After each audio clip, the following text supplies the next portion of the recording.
beaucoup de choses que l'on a pu voir, beaucoup de personnes qui opèrent avec l'onction, mais pas avec l'amour.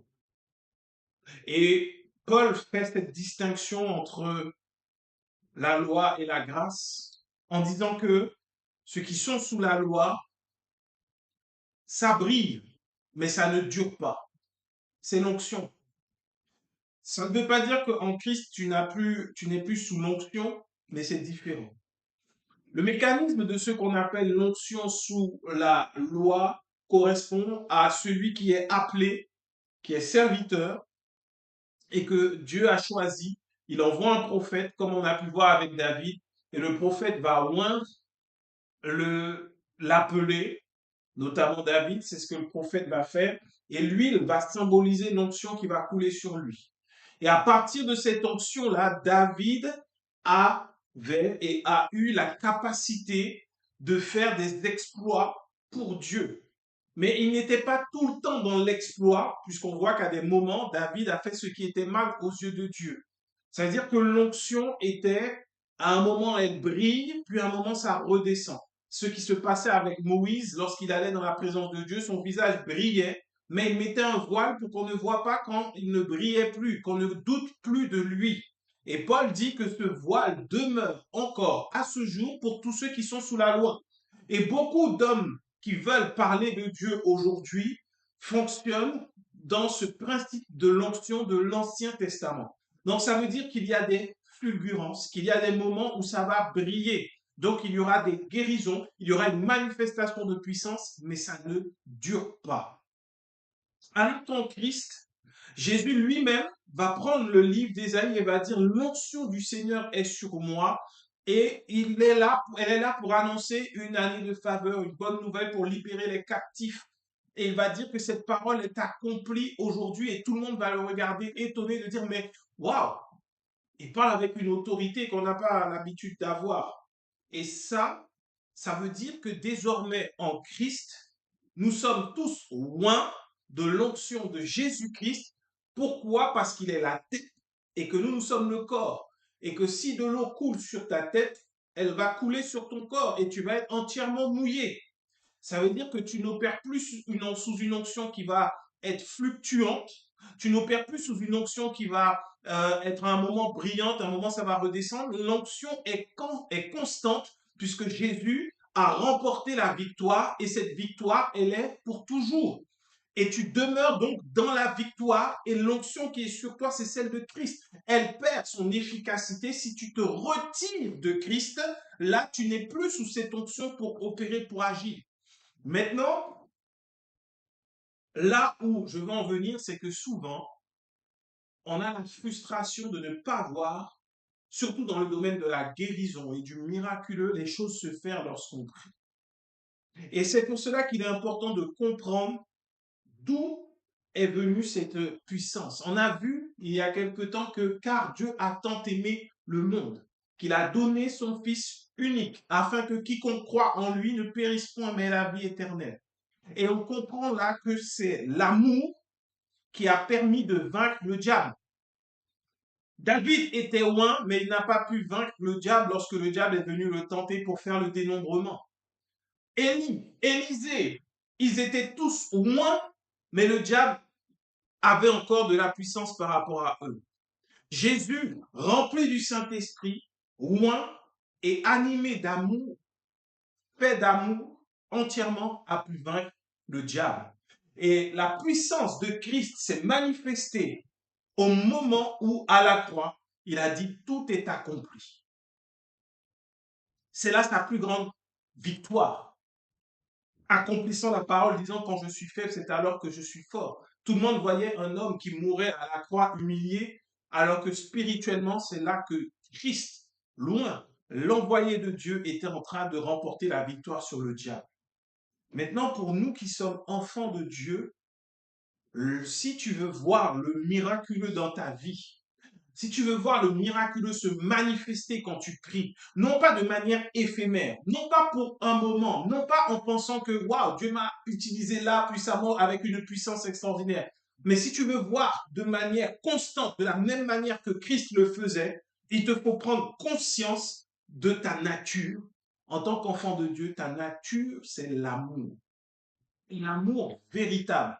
Et on va retourner dans la parole. On va prendre la version du semeur. On va rester dans la version du semeur aujourd'hui. On va regarder 1 Corinthiens chapitre 13 qui nous parle de l'amour. 1 Corinthiens 13, entièrement, c'est 13 versets, 1 Corinthiens 13 qui nous parle de l'amour. 13 versets sur l'amour, où Paul dit en effet, supposons que je parle les langues des hommes et même celles des anges. Si je n'ai pas l'amour, je ne suis rien de plus qu'une trompette claironnante ou une cymbale bruyante. Supposons que j'ai le don de prophétie, que je comprenne tous les mystères, que je possède toute la connaissance. Supposons même que j'ai dans toute sa plénitude la foi qui peut transporter les montagnes. Si je n'ai pas l'amour, je ne suis rien. Si même je sacrifiais tous mes biens jusqu'à ma vie pour aider les autres au point de pouvoir m'en vanter, si je n'ai pas l'amour, cela ne me sert de rien. Dans cette introduction de l'explication de ce qu'est l'amour, Paul nous explique comment l'amour agit comme un catalyseur de la puissance de Dieu. C'est ce qu'il nous faut comprendre. Un catalyseur va permettre que toute la puissance qu'il y a dans l'amour soit déployée à travers justement l'amour. Lorsque tu as la foi, c'est pour ça qu'il dit, quand bien même je parlerai les langues des hommes, même celles des anges, si je n'ai pas l'amour, je ne suis rien, je ne fais que du bruit, on l'a pu le voir. Il y a des personnes qui sont établies aujourd'hui et qui prêchent au nom de Dieu, mais qui parlent en langue, mais qui ne sont que c'est que du bruit.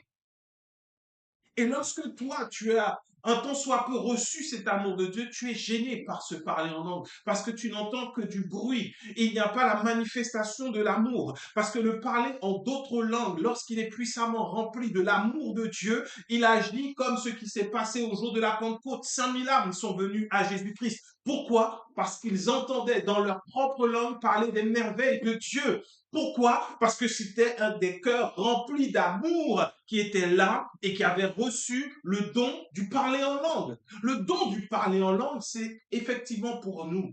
Mais tu peux parler en langue sans être rempli d'amour. Et je l'ai déjà vu. Et ça devient un spectacle. C'est exactement ce que Paul a décrit. Paul ne le dit pas par hasard. C'est que les hommes n'ont pas changé entre l'époque de Paul et aujourd'hui. Il y en avait déjà qui faisaient beaucoup de bruit parce qu'ils parlaient en langue, mais n'étaient pas remplis d'amour. Parler en langue est un don, parler en d'autres langues. Et quand c'est motivé par l'amour, à ce moment-là, il y aura une interprétation. Il y a quelque chose qui va sortir parce que l'amour vient pour faire du bien à quelqu'un qui en a besoin. Pas juste pour faire n'importe quoi. Il y a des personnes, quand ils ont découvert le don du Saint-Esprit, de parler en langue, ils ont voulu faire des tableaux sur le fait, en parlant en langue, ils ont voulu commencer à faire beaucoup de choses. Mais ce n'était plus l'amour qui les motivait, c'était juste le plaisir de dire je parle en d'autres langues, personne ne comprend, et ils partaient un peu seuls, dans un délire un peu mystique.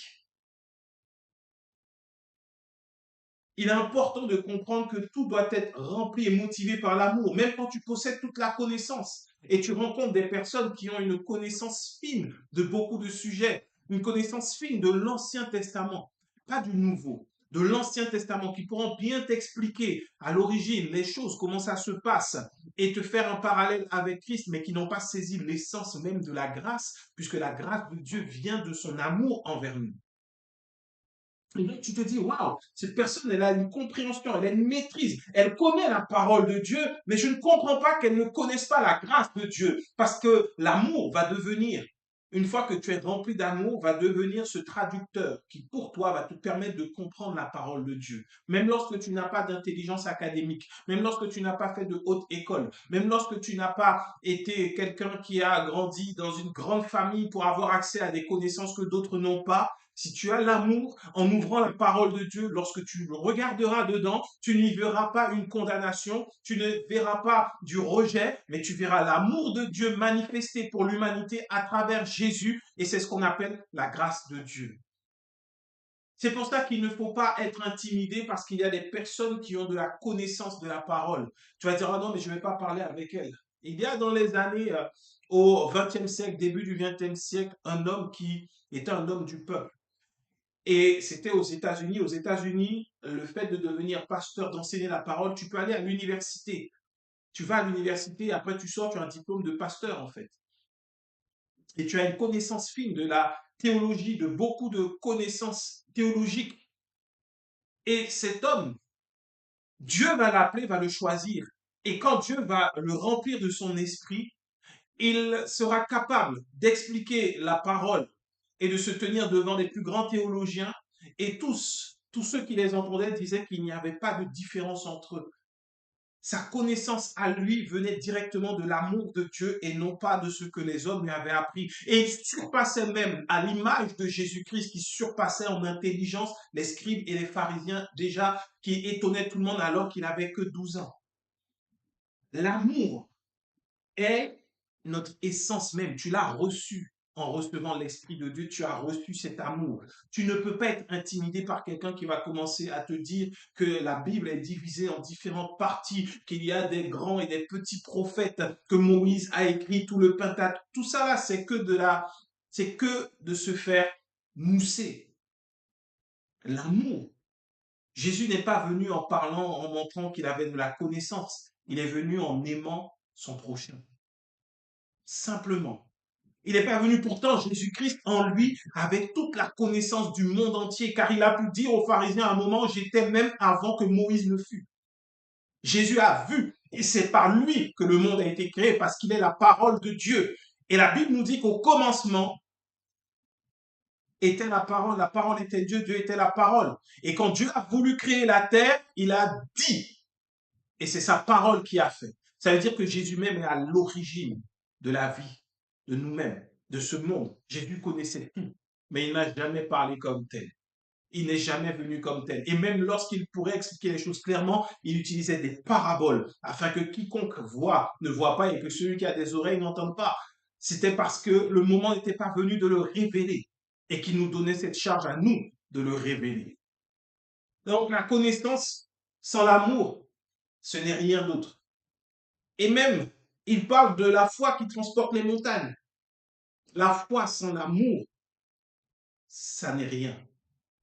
Il y a des personnes qui ont la foi et qui vont te dire des choses et elles vont arriver. Sans l'amour, Paul dit, je ne suis rien.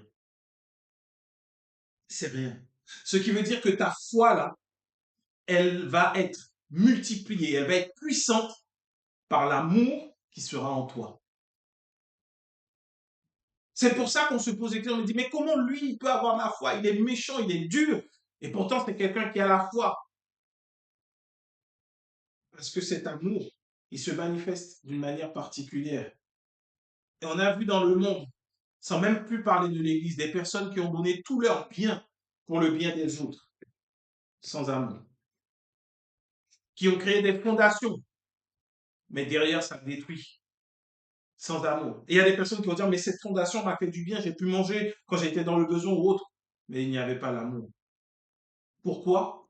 Parce que Paul nous dit derrière, au verset 4, que l'amour, est patient. Il est plein de bonté. Il n'est pas envieux. Il ne cherche pas à se faire valoir. Il ne s'enfle pas d'orgueil. Il ne fait rien d'inconvenant. Il ne cherche pas son propre intérêt. Il ne s'aigrit pas contre les autres.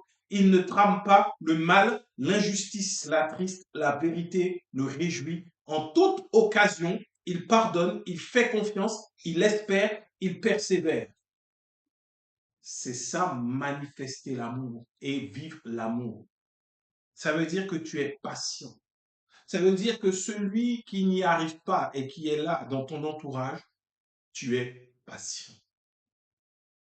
On ne te parle pas de la patience des hommes qui est limitée dans le temps. On te parle de la patience de Dieu, parce que jusqu'à présent, Jésus ne revient pas, car Dieu est patient, afin que les hommes, le plus grand nombre, soient sauvés par la révélation et la connaissance de Christ. On parle de la patience de Dieu qui, lorsqu'il t'a vu dans le péché, il ne s'est pas dit je viens. Et lorsqu'on est venu te parler pour la première fois que tu as dit non et que tu l'as rejeté, il n'a pas dit bon ben c'est fini, je suis fatigué, j'en ai marre. Non, bien au contraire, on parle de la patience qui fait que toi tu vas me rejeter 2 fois, 3 fois, je continuerai jusqu'à ce que Dieu me dise d'arrêter. Pourquoi? Parce que dans l'amour, il y a également la persévérance, il y a l'espérance. Ça veut dire que tu t'attends à ce que cette personne change. Tu t'attends à voir la puissance de la parole agir. Tu à voir Dieu opérer dans la prière que tu as faite. Et si tu pries rempli d'amour, alors cette prière va forcément fonctionner parce que l'amour n'échoue jamais. L'amour de Dieu n'échoue jamais. La preuve, cet amour a vaincu le diable. Est-ce que Dieu n'a pas été patient?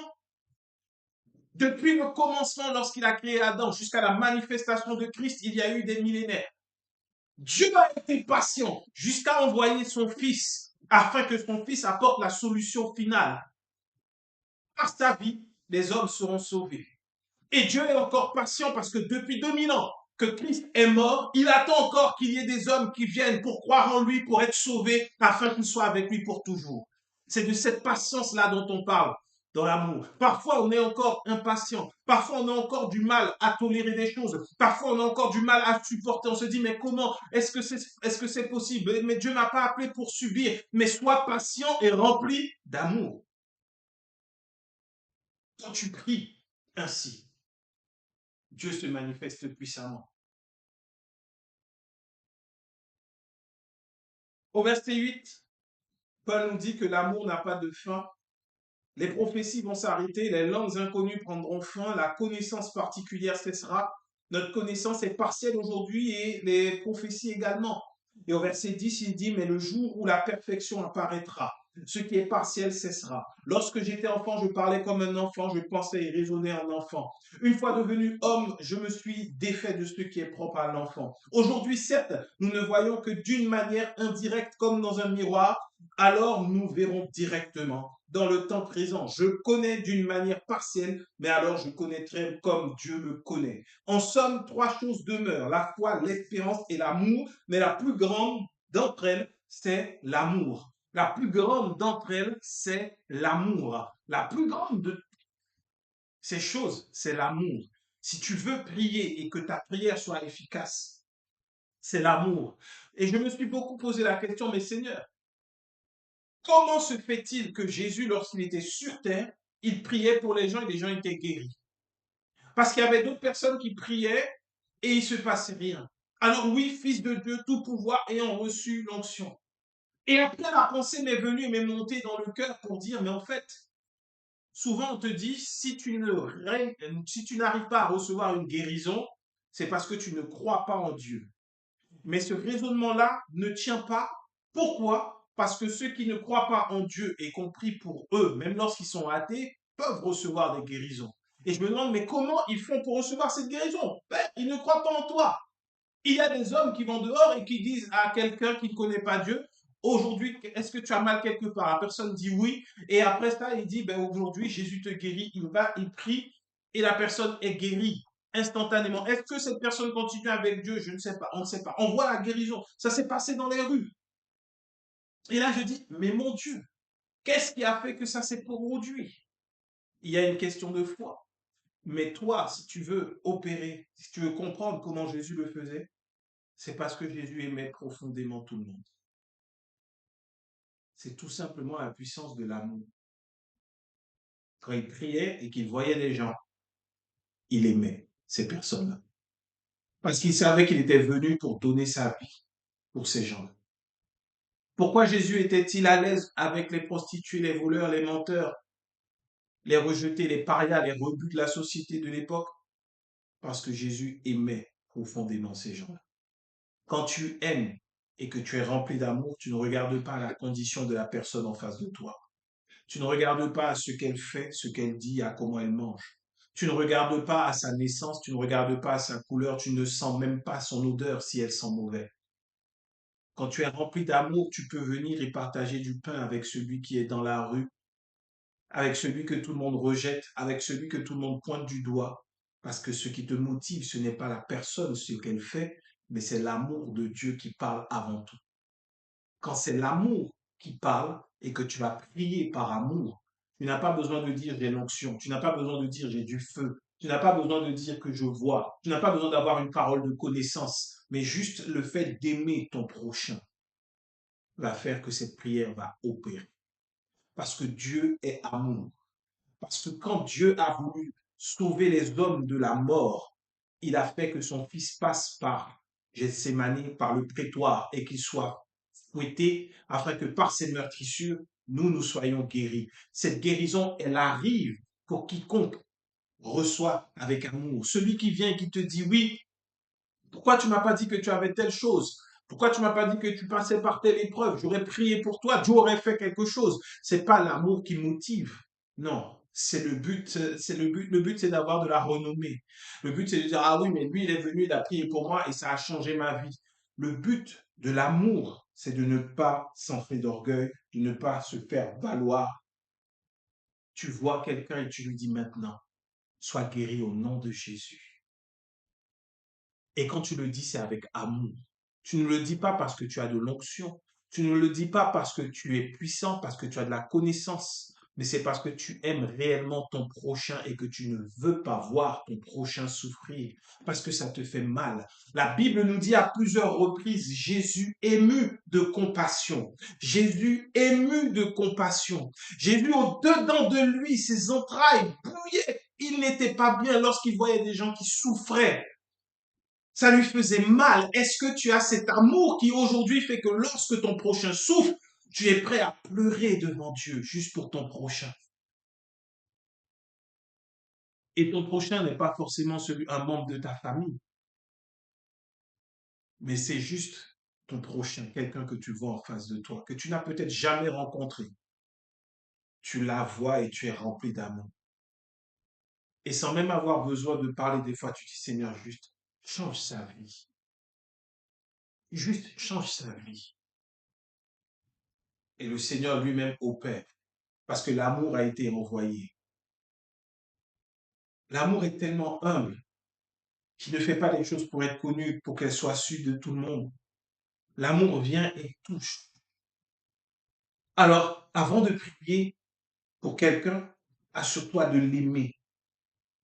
Je ne te dis pas, assure-toi d'avoir la foi, de connaître les versets de la libération, de la guérison. Assure-toi d'aimer ton prochain. Ne te hâte pas de prier si ce n'est pas par l'amour. Tu risques de faire du bruit pour rien. Si tu pries pour quelqu'un, que ce soit par amour, toujours. Toujours par amour. Toujours par amour. Mais le véritable amour. L'amour qui ne va pas juger la personne. Si c'est un frère. Parce que j'ai vu des fois des personnes, lorsqu'ils venaient voir des pasteurs et qu'elles expliquaient leur vie, qu'elles avaient chuté, qu'elles étaient tombées dans le péché, qu'elles avaient fait ce qui n'était pas bon, et qu'elles présentaient leur situation et qu'elles voulaient juste une prière. Des fois, elles n'attendent même pas la guérison ni la solution. Mais elles se disent juste que si lui prie pour moi, peut-être que j'arriverai à sortir de mon péché. Mais qui ont en réponse, mais en fait, ce par quoi tu passes, c'est un jugement de Dieu parce que tu t'es éloigné de lui. Et donc, Dieu te rappelle à lui, moi, je vais prier pour que tu puisses te repentir, prendre conscience et demander pardon à Dieu. Ce n'est pas de l'amour. Combien de personnes sont venues demander une prière juste parce qu'elles voulaient une main tendue? Elles n'attendaient même pas le résultat parfois. Juste une main tendue pour leur dire, allez, sors de ton péché. Je ne te condamne pas. Je t'aime, mon frère, ma sœur. Juste ça, ça sauve une vie. C'est pour ça qu'il est écrit que l'amour couvre une multitude de péchés. Juste ça. Mais aujourd'hui, nos cœurs sont fermés. On est rapide à dire, je mets de côté, j'en ai marre. On est rapide à dire, moi, c'est fini. Est-ce que Dieu, dans son amour, t'a dit de mettre cette personne de côté? Pendant des années, j'ai eu un ami qui m'a beaucoup blessé, mais à chaque fois, je restais là. Je restais là. J'ai arrêté le jour où Dieu m'a dit que c'est fini. Où il m'a fait comprendre, bon, à partir de maintenant, c'est fini. Et là, j'ai coupé les ponts. Mais si je regarde en arrière, combien de blessures cet ami a infligé, je sais pas. Je sais pas. Mais beaucoup. Et Dieu m'a donné cette force avant d'arrêter, de savoir au-dedans de moi, là, c'était le moment d'arrêter. Cela pour dire que avant de couper un lien, Parce que tu ne vis pas sur terre pour toi-même. Tu n'es pas sur terre par hasard. Tu es une lumière.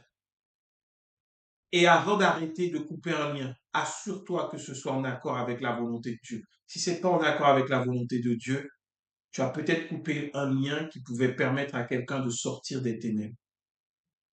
Alors, c'est pas agréable. Si tu regardes une corde, quand on prend la corde, elle est faite pour nous aider à sortir. On tire dessus, la corde, elle prend des coups, elle est effilochée. Le Seigneur est là pour nous réconforter dans son amour. Toi, continue d'être cette corde entre Dieu et les hommes qui ont besoin de le connaître.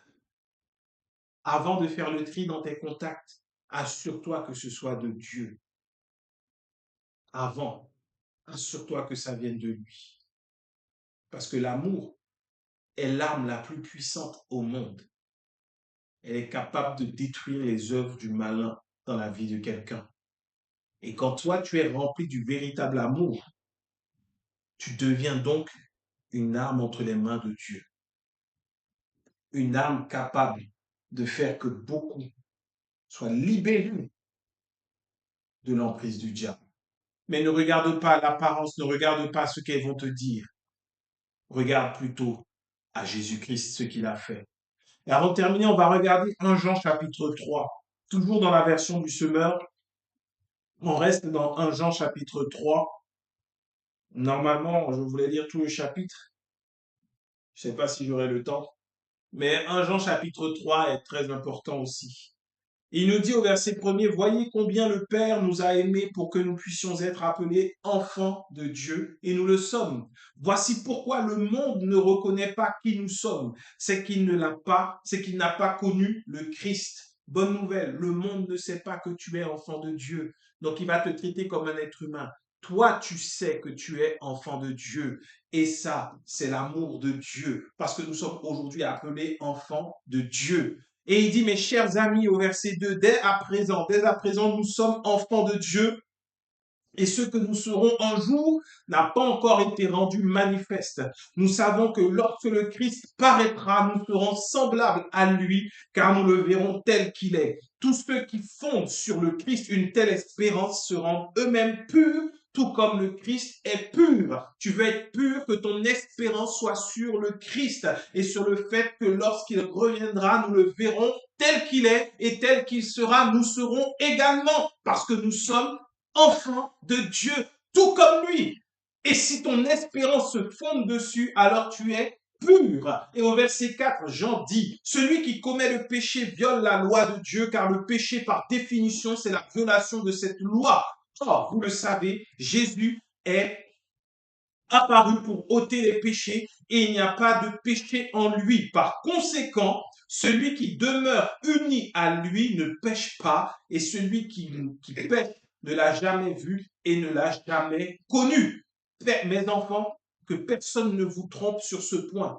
Est juste celui qui fait ce qui est juste, tout comme le Christ lui-même est juste. Celui qui s'adonne au péché appartient au diable, car le diable pêche dès le commencement.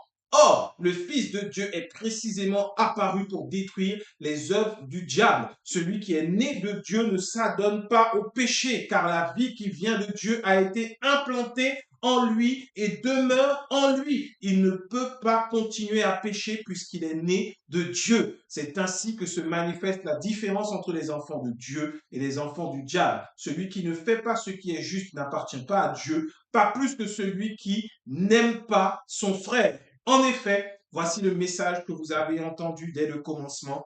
Aimons-nous les uns les autres. Que personne ne suive donc l'exemple de Caïn qui appartenait au diable et qui a égorgé son frère.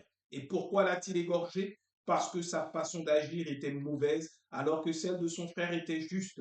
Mes frères, ne vous étonnez donc pas si le monde a de la haine pour vous. Quant à nous, nous savons que nous sommes passés de la mort à la vie parce que nous aimons nos frères. Celui qui n'aime pas demeure dans la mort. Car si quelqu'un déteste son frère, c'est un meurtrier. Et vous savez qu'aucun meurtrier ne possède en lui la vie éternelle. Voici comment nous savons ce que c'est d'aimer Jésus-Christ. Voici comment nous savons ce que c'est que d'aimer. Jésus-Christ a donné sa vie pour nous. nous devons nous aussi donner notre vie pour nos frères. Si un homme riche voit son frère dans le besoin et lui ferme son cœur, l'amour de Dieu ne peut être présent. Dieu ne peut être présent en lui. Mes enfants, que notre amour ne se limite pas à des discours et à de belles paroles, mais qu'il se traduise par des actes accomplis dans la vérité. C'est ainsi que nous saurons que nous appartenons à la vérité et que nous rassurerons nos cœurs devant Dieu. Si notre cœur nous condamne d'une manière ou d'une autre, car Dieu est plus grand que notre cœur, il connaît tout. Mes chers amis, si notre cœur ne nous condamne pas, nous sommes pleins d'assurance devant Dieu. Il nous donne tout ce que nous lui demandons parce que nous obéissons à ses commandements et que nous faisons ce qui lui plaît. Or, que nous commande-t-il? De placer notre confiance en son Fils Jésus-Christ et de nous aimer les uns les autres, comme il nous a lui-même prescrit. Celui qui obéit à ses commandements demeure en Dieu et Dieu demeure en lui. Et à quoi reconnaissons-nous qu'il demeure en nous? À l'Esprit qu'il nous a donné. À l'Esprit qu'il nous a donné. Ici, l'apôtre Jean, qui s'appelait lui-même l'apôtre que Jésus aimait, nous parle du principe du fait que nous sommes enfants de Dieu parce que Dieu nous aime et que c'est un privilège d'être ainsi appelés. Que deuxièmement, lorsque nous demeurons en Christ, nous ne pouvons pas pécher parce qu'il n'y a pas de péché en Jésus-Christ. Et la différence entre un enfant de Dieu et un enfant du diable, c'est qu'un enfant du diable demeure dans le péché, un enfant de Dieu ne le pratique pas. Qu'est-ce que ça veut dire? Ça ne veut pas dire que désormais nous ne péchons plus. Ça veut dire que si jamais il nous arrive de pécher, nous ne demeurons pas dans le péché.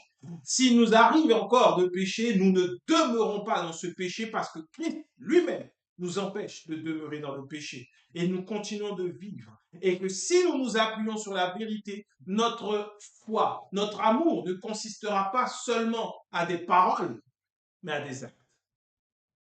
Et ces actes que nous allons poser seront des actes d'amour. Tu dois prier par amour. Lorsque tu parles à ton frère, à ton prochain, c'est par amour. Parce que ce que Jean dit là n'est pas anodin. Il dit que celui qui n'aime pas son frère est meurtrier. Que celui qui ne manifeste pas de l'amour envers son frère, il est un meurtrier. À l'image de Caïn. Et il nous dit que le commandement que Dieu nous donne, c'est de placer notre confiance en Jésus-Christ et de nous aimer les uns les autres. Ça, ce n'est pas la loi. Là, on te parle de ce que Dieu nous demande de faire. Mets ta confiance en Jésus-Christ et d'aimer ton prochain. Mets ta confiance en Jésus lorsque tu parles. Mets ta confiance en Jésus lorsque tu agis. Mets ta confiance en Jésus et aime ton prochain. Tu mets ta confiance où? En Jésus. Ce qui veut dire que tu ne feras rien de traditionnel, rien d'orthodoxe, rien qui ne ressemble à ce que le monde veut ou attend, mais tu feras ce que Dieu lui-même te dit de faire. Jésus lui-même le faisait. Et à partir de là, tu pourras aimer ton prochain comme Jésus l'a fait. Jésus a mis sa confiance en Dieu et il a aimé son prochain jusqu'à donner sa vie pour son prochain.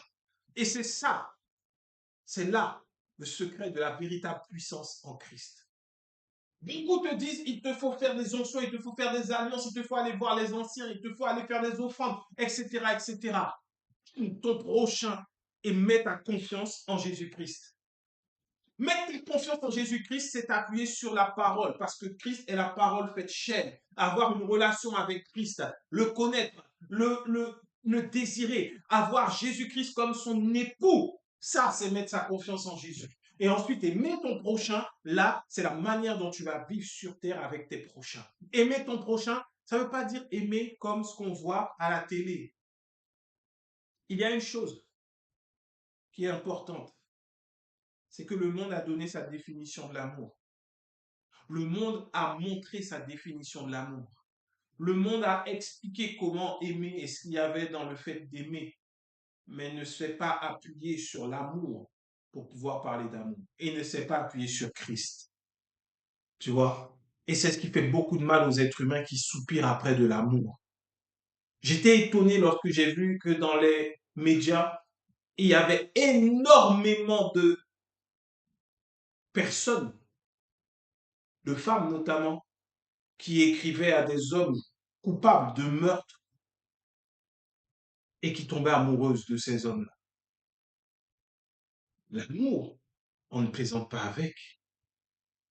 Aimer, pour savoir aimer, il faut faire confiance à Jésus-Christ. Parce que parfois, ce que tu vas faire qui correspond à l'amour selon Dieu, ce n'est pas ce qui correspond à l'amour selon les hommes. Ne vous fiez pas à ce monde. Ne vous conformez pas au siècle présent. L'amour que les hommes mettent en avant aujourd'hui n'est pas la même manière dont ils aimaient hier. C'est fluctuant. Dieu, lui, son amour est éternel, il ne change pas. N'aime pas à la manière du monde, aime comme Dieu aime. Et pour ça, il te faut faire confiance à Jésus. Il te faut faire confiance à Jésus. Mets ta confiance en lui. Tu penses aimer ton conjoint, ta conjointe, aime comme Christ te demande d'aimer. N'aime pas comme les films d'amour te disent qu'il faut aimer.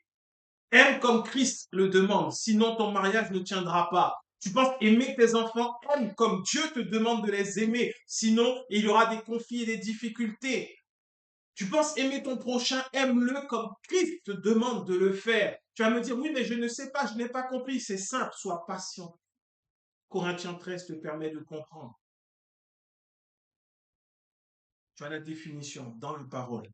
Aujourd'hui, dans, dans le monde, il ne s'appuie pas sur le livre de Corinthiens. Il ne s'appuie pas dessus, il ne s'appuie pas sur la parole de Dieu, il ne s'appuie pas sur la définition de l'amour, il s'appuie sur les scénarios donnés par les films d'amour. Alors si un homme marque tous ces points-là, c'est bon pour toi, tu peux l'aimer. S'il ne les marque pas, mets-le de côté. Et beaucoup de femmes perdent leur jeunesse à chercher un rêve, alors que la femme, Dieu l'a mise à côté de l'homme, parce qu'il n'était pas bon que l'homme soit seul.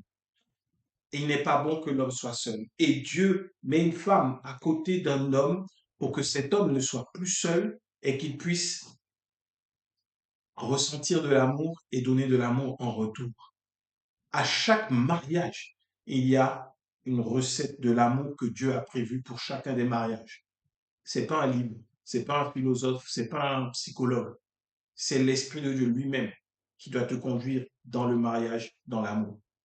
Si tu t'appuies sur les hommes, chacun va te donner sa perception de l'amour. Chacun va te donner son idée de l'amour.